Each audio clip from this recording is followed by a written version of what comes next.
Stephen Holt. They're lined up. And away they go. Bolster just went a little bit right-handed and gave Waipiro a small knock, leaving the stalls.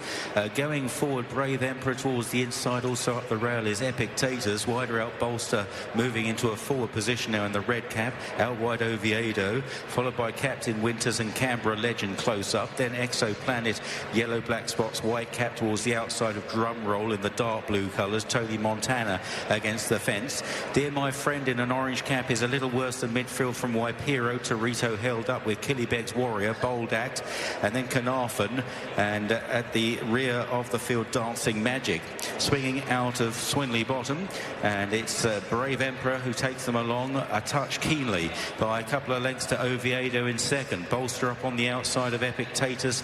They are third and fourth as they race now towards the final 5 furlongs. Behind these then Captain Winters with Exoplanet, and then Torito just towards the second half of the field. Still Canberra Legends just inside Torito, and then on the inside is Tony Montana. Boldat remains one of those towards the bit rear with Waipiro. Drum rolls in the centre, dark blue jacket Ryan Moore. Right out the back Dancing Magic with Killybeg's Warrior. Into the long right-hander Brave Emperor out in front from Oviedo, and they've got a couple of lengths on Bolster, who's going to turn in third place. Epictetus, and then Captain Winters, followed then by Canberra Legend being asked for more now. After these, Exoplanet on the outside, Torito trying for a run, but caught out very wide in the green cap. Back on the inside to Tony Montana down the home run. Oviedo took over. Here's Frankie on Epictetus coming through with Brave Emperor, and Oviedo is swerving left-handed into Bolster there. Out wide Exoplanet, and then Canberra Legend trying to come through as well. A very open-looking race, and Waipiro has come through as well, and it's Waipiro that now leads. The Derby 6 leads the way and has kicked away from Exoplanet, and Drumroll stays on, but it's Waipiro for Hampton Court Stakes glory. Tight for second, Exoplanet probably in amongst them. Then Torito got a knock, Bold Act, Carnarvon stayed on, Canberra Legend, Drumroll and Dancing Magic.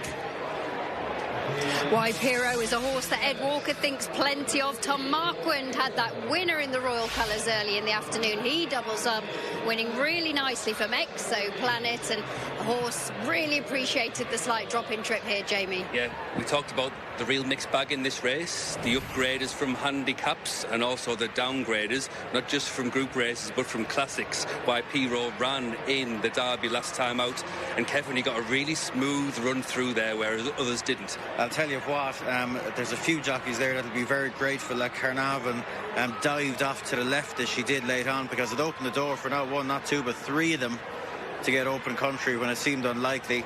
And look, Waipiro's ultimately finished well on top, hasn't he? He stamped his class. There's a big old bunch behind him, but he was very, very good, this son of Australia. Back on track.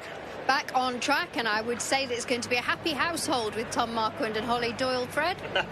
Yes, there'll be no fighting tonight, Alex, that is for sure. But look, the way it opened up for him was beautiful. Exactly what Kevin was saying there. It just opened up like the sea. But I think the key thing from a jockey's point of view was that Tom Marquand left this horse alone early doors. He sat there mid-div to maybe a little further back than that, and he had a great rhythm on this lad. They went even fractions the whole way around. There was plenty of pace injected, and from just over 3 out, and that's what stretched the whole field. And watch this. That's Oviedo going. That is what opened up the door here. And this split-second decision, split-second things that happen in a race, and it was just beautiful. If that wouldn't have happened, Alex, he wouldn't have got that run. Tell you what, that was a race-changing moment there. Connor Beasley changed his whip into his right hand, gave Carnarvon one. She veered away to her left. I thought it was Oviedo, but I may be wrong. Oh, you could be right now, but I tell you, Bolster got a fair old bump as a result. Perhaps beaten at the time, but that bust the race clean open and allowed plenty of them through. Look, Waipiro's really stamped his class, but you know, on such things, races can change in character.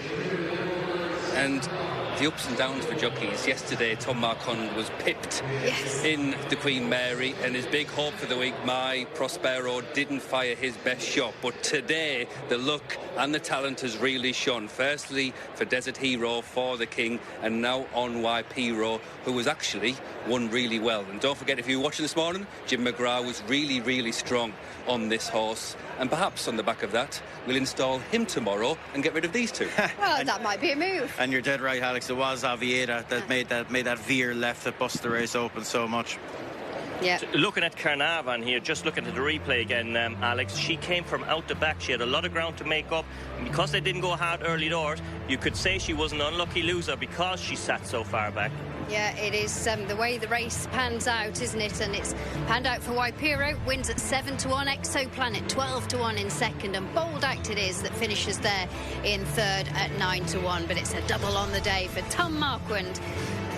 He gets another Royal Ascot winner. What a day it's been for him. Of course, Holly Doyle winning the big race earlier on. It's now 5 for Tom Marquand at Royal Ascot, his second this week. We'll get reaction shortly. And we've got Utopsa